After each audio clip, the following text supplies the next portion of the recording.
The desert keeps its secrets well. In the neon glow of Las Vegas, where fortunes are made and erased before sunrise, violence rarely leaves a visible trace.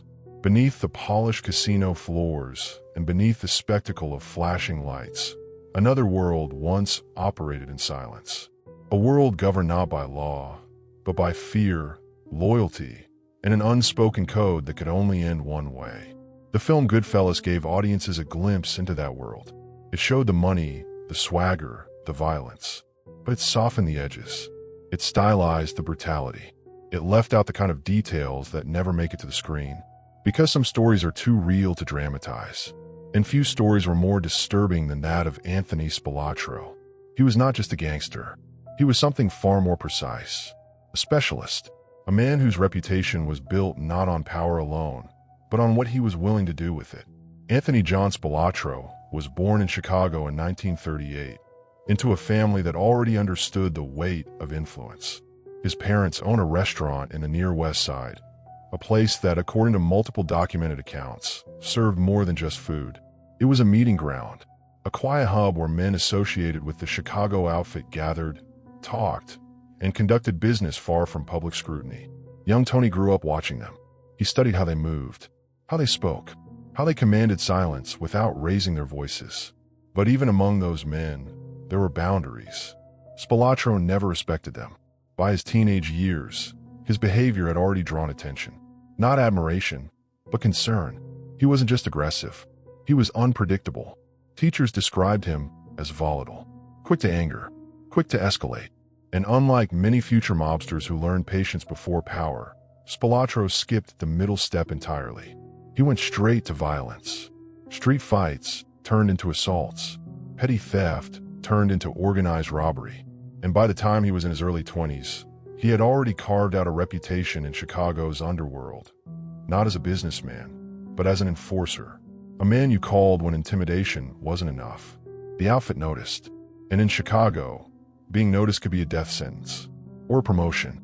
For Spilotro, it was the latter. He aligned himself with Sam Giancana, one of the most powerful mob bosses in America at the time. Giancana saw something useful in him, not charisma, not leadership, but efficiency. Spilotro didn't hesitate. He didn't question orders. And most importantly, he didn't talk. By the mid-1960s, Spilotro had become what insiders referred to as a made guy's weapon. He wasn't the face of operations. He wasn't negotiating deals or managing large-scale rackets. He was solving problems, permanent ones. According to investigators, his involvement in multiple murders during this period was widely suspected but rarely proven. Witnesses disappeared. Evidence collapsed. Cases dissolved into silence. And Spilotro remained untouched. But what truly set him apart wasn't just the killings. It was how he carried them out. One case in particular began to define him. The murder of William McCarthy in 1962. McCarthy was suspected of cooperating with authorities, an accusation that, in that world, required no proof, only suspicion. What followed was not a simple execution. It was something else entirely. According to court records and later testimony, McCarthy was tortured over an extended period before being killed. The details were so extreme that even seasoned law enforcement officers described the scene as unusually brutal. Spilotro's role in the killing earned him a nickname that would follow him for the rest of his life. The Ant. Small, quiet, unassuming, but capable of immense destruction. By the early 1970s, Las Vegas had become the outfit's most valuable asset. Casinos were more than entertainment. They were cash machines. And unlike other operations, they offered something unique: clean money. Or at least, the illusion of it. The process was simple: skim profits directly from casino revenues before they were officially recorded. Funnel the money back to Chicago. Leave no paper trail. But the system required control. Absolute control. And that's where Spilotro came in. In 1971, he was sent to Las Vegas.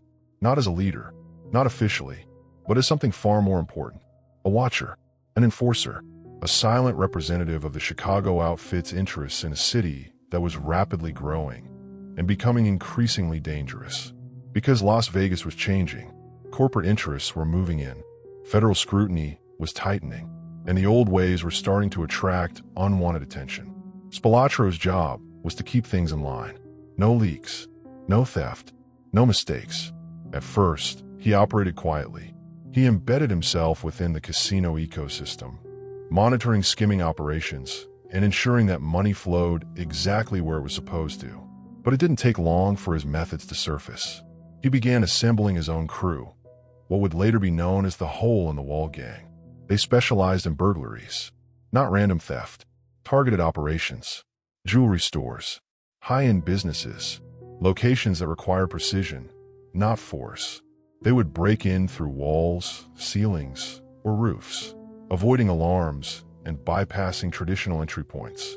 It was efficient, it was profitable, and it was exactly the kind of independent activity the outfit had warned him against.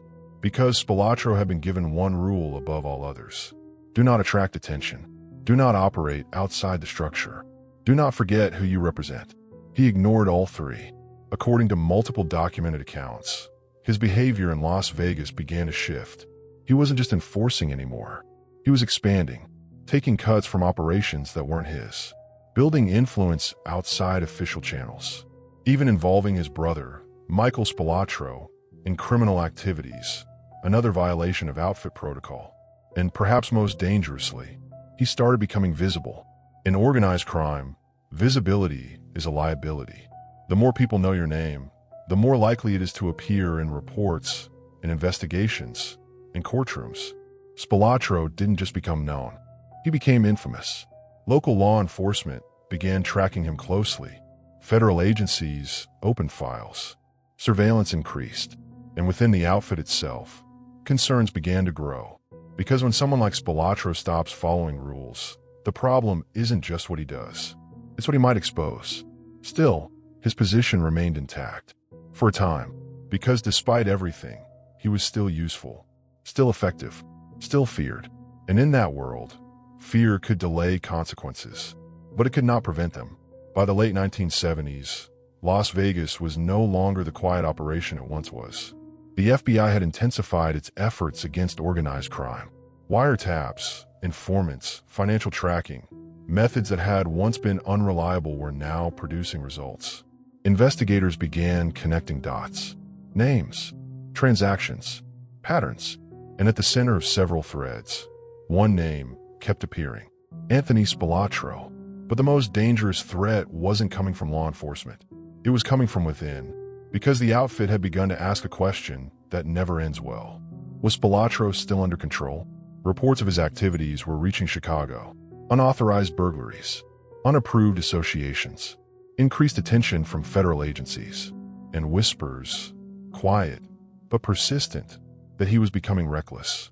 In that world, recklessness is betrayal, not of people, but of structure, of order, of survival. And then came the incident that changed everything. A robbery. Not just any robbery. One that would expose the cracks. One that would bring law enforcement closer than ever before. And one that would force the outfit to make a decision they had been delaying for too long. Because for the first time, Anthony Spilotro wasn't just a problem. He was a risk. And in organized crime, risks are not managed. They are removed. But before that decision could be made, before the consequences could be carried out, there was one final act, one operation that would define everything that came after, an operation that would spiral out of control, an operation that would draw national attention, and an operation that would set in motion the events leading to a death so brutal that even Hollywood refused to show it. And it began with a break-in that was never supposed to go wrong. The target was the Bertha's Gifts and Home Furnishings, an unremarkable store sitting quietly among the expanding commercial sprawl of Las Vegas. To the average passerby, it was just another retail space. But according to multiple documented accounts, the store held something far more valuable behind its walls: high-end jewelry, cash reserves, and most importantly, minimal security. For Anthony Spilotro and his crew, it was the perfect job. Clean, controlled, predictable. At least, that was the plan. By this point, Spilotro's burglary crew had evolved into a disciplined operation. Known as the Hole-in-the-Wall Gang, they avoided traditional entry methods. No smashed doors, no broken glass. They entered through ceilings, drilled through walls, and bypassed alarms with calculated precision. It was surgical, and it had worked again and again. But this time, something changed. On the night of July 4th, 1981, the crew assembled. Fireworks echoed across the city, loud, chaotic, and perfect cover for what they were about to do. While Las Vegas celebrated above ground, Spilotro's men moved quietly below the radar. The plan was simple: enter through the roof, cut through the structure, drop into the store, empty the safes, disappear before sunrise. But investigators later discovered that this operation was different from the start. There were too many men involved, too much movement, too many variables. And for the first time, Spilotro wasn't just supervising. He was there, inside the job. That decision would prove fatal. As the crew began cutting through the roof, something triggered the silent alarm system. Not a loud siren, not a visible signal, just a quiet alert sent directly to law enforcement. And within minutes, the Las Vegas Metropolitan Police Department was mobilizing. Inside the store, the crew continued working, unaware that the perimeter was already closing in. Drills echoed through the ceiling. Debris fell in controlled bursts. And then, as they dropped inside, the trap closed. Police surrounded the building. Lights cut through the darkness. Weapons drawn. No escape routes. No second chances. According to official reports, 8 men were arrested at the scene. 8, including members of Spilotro's inner circle. But not Spilotro himself, because he wasn't there when the arrests were made. And that raised questions. Serious ones. How did he avoid being caught? Why wasn't he inside with his crew? And more importantly, had he already begun distancing himself? The arrest sent shockwaves through both law enforcement and the Chicago outfit. For the FBI, this was a breakthrough. For the outfit, it was a disaster, because the one thing they feared most had just happened. Attention. The case became public, detailed, documented. Names began circulating. Connections were drawn. And once again, Anthony Spilotro's name surfaced, this time louder than ever before. According to investigators, this was no longer just about burglary. This was about organized crime operating inside Las Vegas with increasing boldness. And Spilotro was at the center of it. But the real damage wasn't in the arrests. It was in what came after.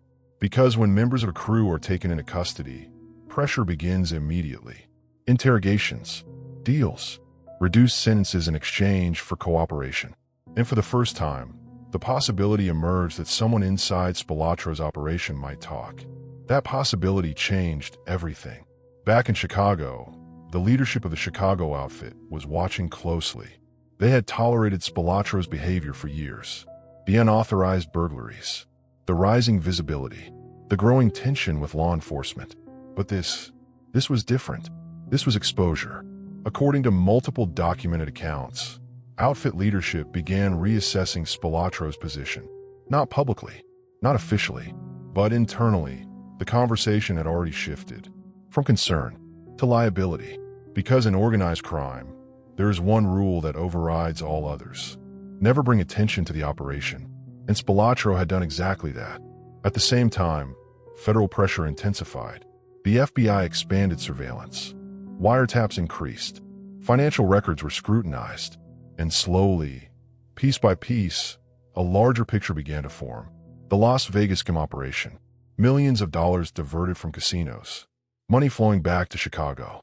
A network of individuals maintaining the system.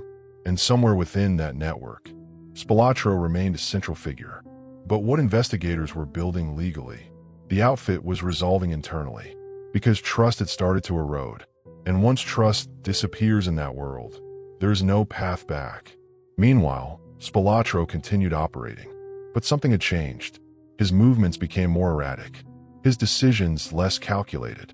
And according to those close to him, he began acting with a level of confidence that bordered on defiance. He wasn't just ignoring orders anymore. He was challenging structure. He maintained his burglary operations, continued expanding influence. And despite increasing surveillance, he showed no signs of stepping back.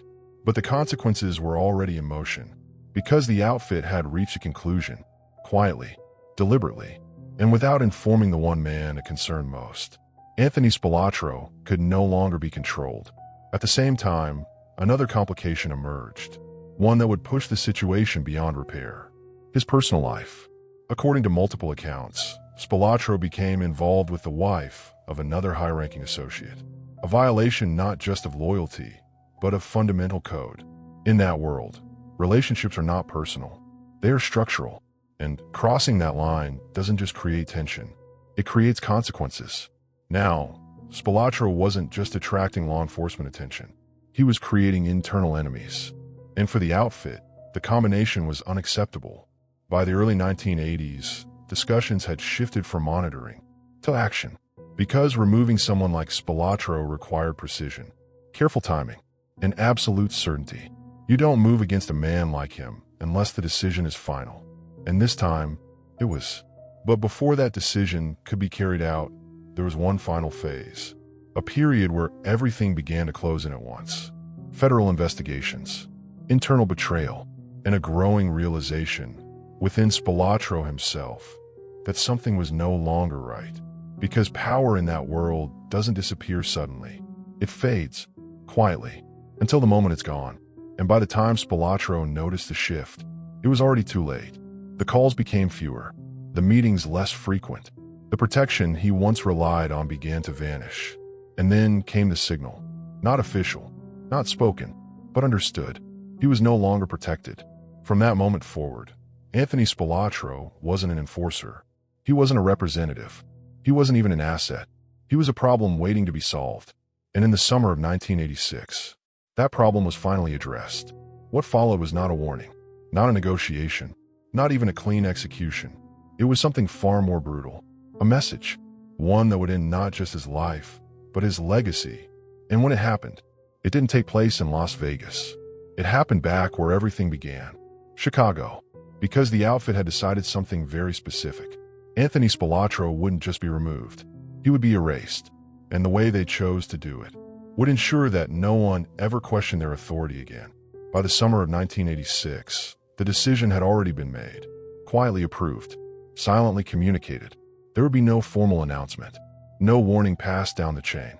In the world of the Chicago outfit, final decisions rarely arrived with ceremony. They arrived with invitations. Anthony Spilotro was told there was a meeting, a promotion, according to some accounts, a chance to finally be formally made within the outfit hierarchy, something he had long pursued despite years of service. It was a calculated move, because ambition in men like Spilotro could still be used against them. He wasn't alone. His brother, Michael Spilotro, accompanied him.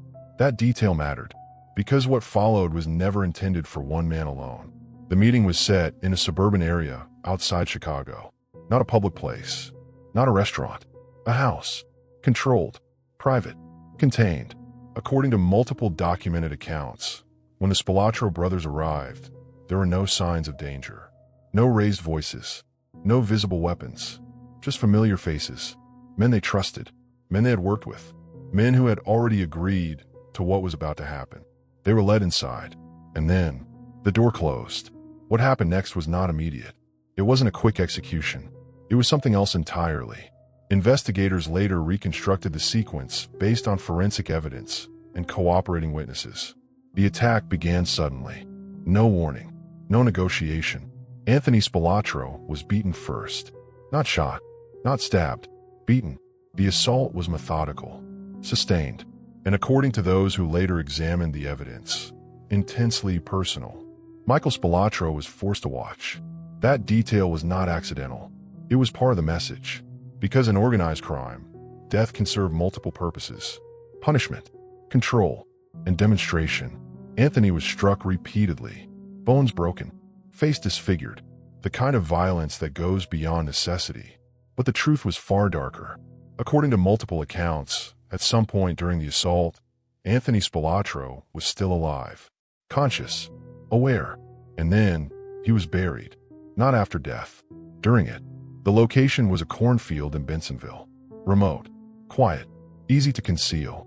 Both brothers were placed into a shallow grave, covered quickly, efficiently, as if the act itself was just another task to be completed.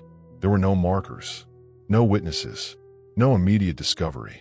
For weeks, they were simply missing. Back in Las Vegas, the silence was noticed, then questioned, then reported. Law enforcement began investigating. Missing persons, known affiliations, recent movements, and once again, Anthony Spilotro's name surfaced. But this time, the tone had changed. Because investigators weren't looking for a suspect, they were looking for a body. The discovery came weeks later. A farmer noticed disturbed earth. Authorities were called, and as the soil was removed, the reality of what had happened became impossible to ignore. The bodies were badly decomposed, but identifiable. The condition confirmed what investigators had already suspected.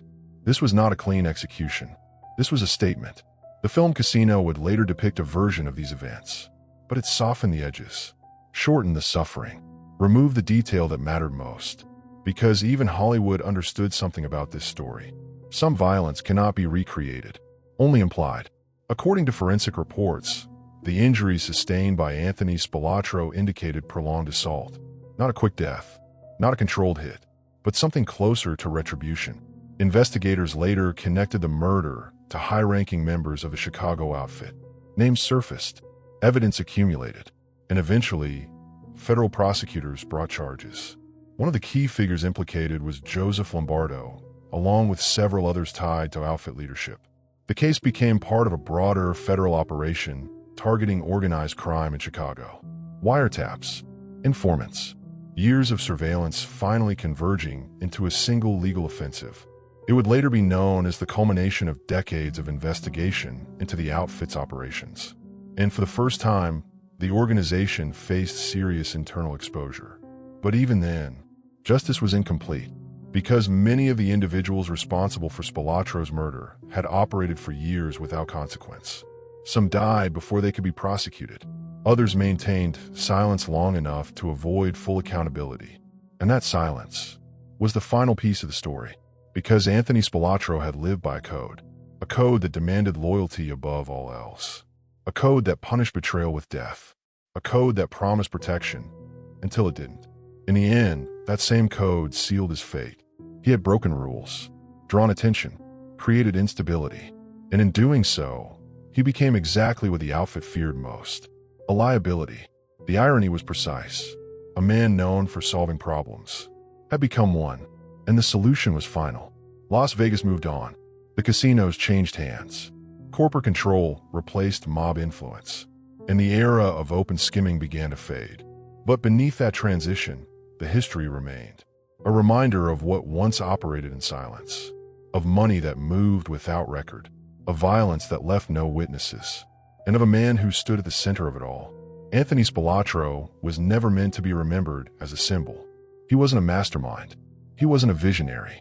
He was something simpler and far more dangerous. A man who understood violence and used it without hesitation. But in the end, even that wasn't enough.